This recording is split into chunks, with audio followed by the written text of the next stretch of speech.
I'm Sherry and this is Gardening in the North. And I was just getting my brooder ready for the chicks that are arriving in a few days, and I thought, why not bring you along, show you what I'm doing in case you're in the same situation and you have to get your brooder ready. This might help you. A few weeks ago, my husband and I built this brooder out of a couple 2x4s, a cheap piece of plywood, and 4 of my drying racks. And it took us less than an hour and it cost us 40 bucks. So if you haven't seen that video, I will put it above for you so that you can take a look at it, and maybe this style or model of brooder might fit your needs. So a couple things that I've done already is I have placed my brooder on top of a tarp. So we're sitting in my living room right now. I didn't think that the chicks could be outside in my garage beginning of April in Ontario, Canada, with the weather that we've been having lately. It's just too unpredictable, and I didn't want to risk having them out there the first couple weeks of their lives. So I decided to bring the brooder into my home, into my living room, and I'm crossing my fingers that in a couple weeks I'm not putting out a video that says, what did I do? So anyways, I have placed this brooder on top of a tarp, and the reason for that is if water gets spilled or when the chicks are doing their business, I just don't want that leaking out and ruining my floor.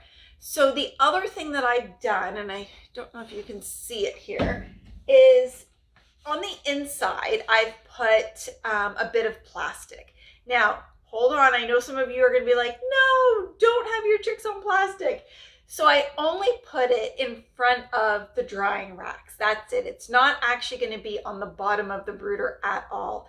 I just thought that I would put a little bit on the drying rack so that when they're in there and they're scratching around and doing what they do, I'm not going to have a mess all in front of the brooder. So let's talk a little bit about what to put in your brooder on the bottom of it. There are a lot of things that you can choose and a lot of things that I've seen people use. So you can use, pine shavings. That's probably one of the most common materials that people use. You can use straw. I've seen that before. I've also seen paper towels. I've even seen somebody use towels, regular towels that they just lay down for the first few days. Now you can also use paper shavings, but you really want to be careful to not use newspaper sheets that you're just kind of laying down, because newspaper tends to get really slippery when the chicks are doing their business all day.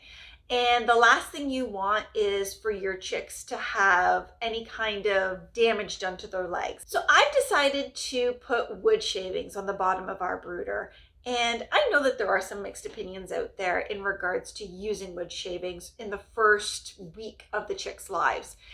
Mainly because people have said that the chicks aren't smart enough and they end up eating the wood shavings instead of their food. And I'm not sure that I fully believe that. I think that chicks are fairly smart, and the minute that they taste the food, they're not going to want to eat the shavings. So I'm going to get started. I'm going to fill the bottom of our brooder with the shavings. Now, I'm probably only going to do about an inch. I don't want to go any deeper than that because the chicks are going to be really little and their legs are really short to start. So I'm probably only going to do about an inch.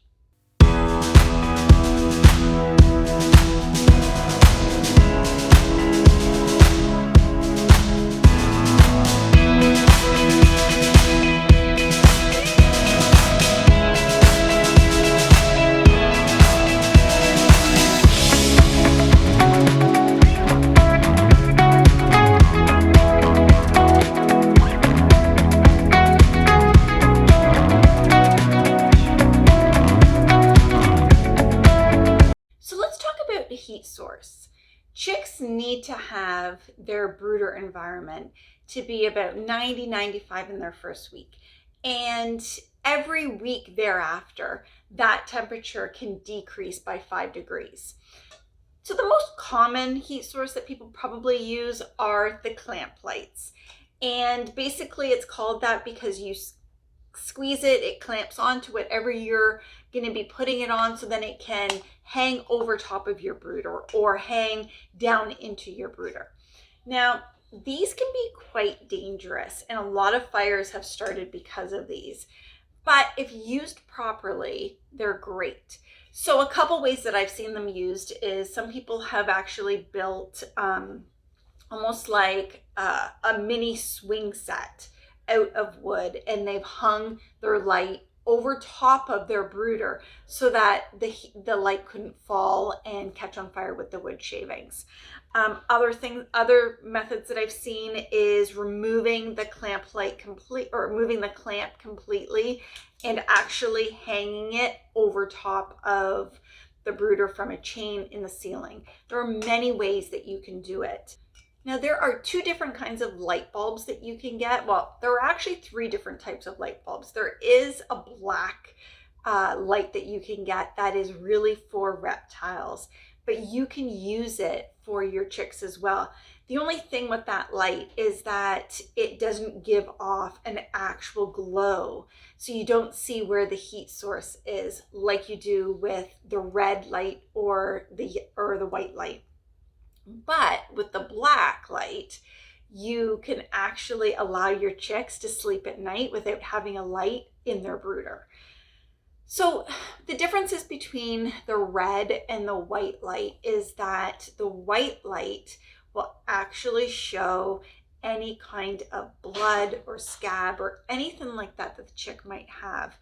And for those of you that aren't familiar with chicks or chickens, they go after any chick that has any kind of blood or scab or wound of any sort. When you use a red light, that tends to actually disguise it and they can't see it as well. So I'm going to use the red light, not that I'm anticipating my chicks to have any damages or wounds or anything like that, but just in case something like that does happen down the road, I have the red light. So the other thing that I'm going to be using is the Echo Glow 20. Now, this here is supposed to be good for 20 chicks. We're getting 20 chicks, but I looked at it and there's no way that 20 chicks are going to fit under here, which is why I'm also going to have the light source. I want to make sure that those chicks in the brooder who can't fit under the Echo Glow when they want to can go and get a heat source from somewhere else. Now, we purchased this on Facebook Marketplace, and I would highly suggest that if you're looking to set up a brooder, that be the first place you go to find something that is budget friendly. Oh, so the great thing about using a device like this is that you can lower and raise it, and there is no fear of this causing a fire. There is a bit of fear that I'm not going to get this put together properly, but okay, so let's see. So underneath it is the heating plate, and it's not hot to touch once you turn it on. It just gives off a really nice warmth to the chicks, which is what they need. And so when I first bring them home in a couple days, I'm going to leave it at this height, and probably by the end of the first week, I'll raise it up so that they get 5 degrees less warmth because they're getting bigger. And as they grow those feathers, they won't even need this anymore. So my particular brooder is 5 feet long, and I thought that I would put a heat source at either end and put their water and their food in the center. That way they can run and play and do whatever they want and still get warmth when they need it. So I'm going to go ahead and put this into the brooder. The actual light, I'm not going to install it until the chicks actually come home, only because I plan on actually hanging this above the brooder with the screens closed. That way, if something were to happen and this was to fall, it's not going to fall into the brooder, it's not going to catch on fire, and it's not going to kill any of my chicks. So this here, I'm going to actually install the day that I go to get the chicks. I'll make sure that it is turned on and warming. I'll make sure that the Echo Glow 20 is turned on and warming so that when the chicks come home, it's nice and cozy. So let's talk about the water source and how you're going to provide water to your chicks. Your chicks need fresh water daily, sometimes 2 or 3 times a day, depending on how messy they are. And there are a couple things that you can use, but what I'm going to use for my brooder are these little trays. Now, I got these at my local Tractor Supply store. I think they were $3, something like that. And I got 2 of them because of the size of my brooder and because I'm going to have 20 chicks. I thought that having 2 water sources was better so that they could always get a drink if they needed it. So basically what you do with these is you fill up your mason jar and then you spin it around and the water comes out into the little tray as needed. So as the chicks drink, more water will come out and gravity will allow how much water to come out that is needed. One of the things that I'm going to do with mine is I am going to put a couple stones around the dish area so that the chicks don't actually get in there and they don't fall and drown. And I'll probably leave those in there for probably the first week and a half, 2 weeks that I have the chicks, and then I'll remove those stones and they should be okay. So let's talk about the food source and what you're going to use. There are a couple things that you can use.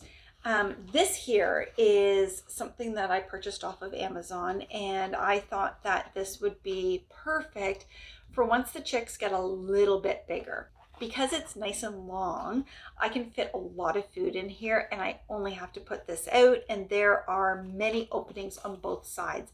So I don't have to worry about the chicks fighting over trying to get food. They can just go up and there will always be a spot for them.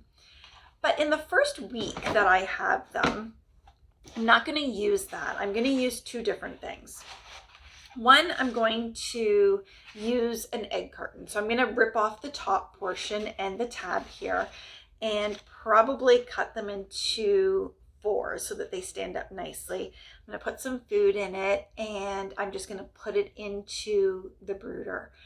The other thing that I'm going to try is using a mason jar lid, and I'm going to flip it over, put some food in it, and see which one they like better and which one they make less mess with. And the reason for that is this here is going to be a little too tall for them to start. So I need to use something that is going to allow them with their short little legs to still get the food that they need. So keep watching to see which one works better. I hope some of the tips and information that I provided you while I set up my brooder helps you to set up yours. Check back every week for the next 8 weeks because I'm going to be doing a weekly video on how these chicks are doing. Thanks for spending time with me.